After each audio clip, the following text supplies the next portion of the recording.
So আমি মনে করি অ্যাজ অ্যান আর্টিস্ট এটা অনেক বড় সম্মানের যে একটা চরিত্রকে মানুষ দিনের পর দিন লালন করে যাচ্ছে। না, ভালো লাগলো ভাইয়া।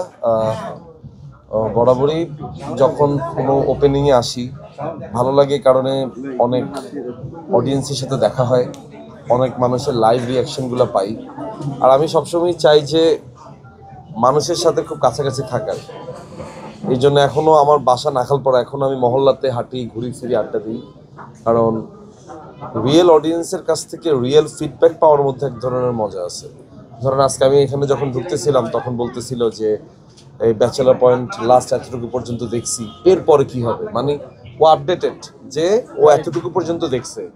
এরপর বলতেছে ভাই ফিমেলটা কবে আসবে, ভাই খালিদটা কবে আসবে, মানে ও যে সবগুলো কাজের সাথে কানেক্টেড, এই জিনিসগুলো খুব ভালো লাগে। মাঝে মধ্যে আমি যখন মহল্লায়, আপনারা দেখেন মাঝে আমি দেই যে মহল্লায় সিঙ্গারা খেতে বসছি বা চা খেতে বসছি, আড্ডা দিই, তখন অনেক মানুষজন আসে, কথা হয়। ওরা এখনো বলে যে ভাই সিজন 2 এর ওই পর্বটা ভালো লাগছে, সিজন 3 এর এটা ভালো লাগছে, ফিমেলের 2 এর এটা ভালো লাগছে।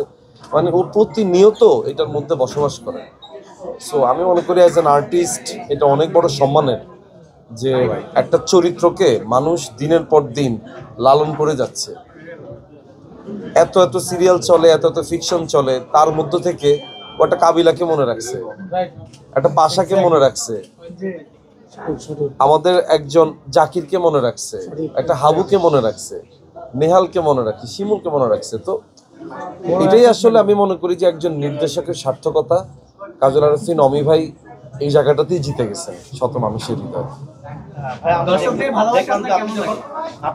এটা ভালোবাসা পেতে কান্না ভালো লাগে। আমি মনে করি আপনাকেও যখন মানুষ ভালোবাসবে, আপনার কলিগেও যখন আপনাকে ভালোবাসবে, নিশ্চয়ই আপনার কাছে ভালো লাগবে। সো আলহামদুলিল্লাহ, এটা আমার কাছে একটা ব্লেসিংস। আমি এটা এনজয় করি।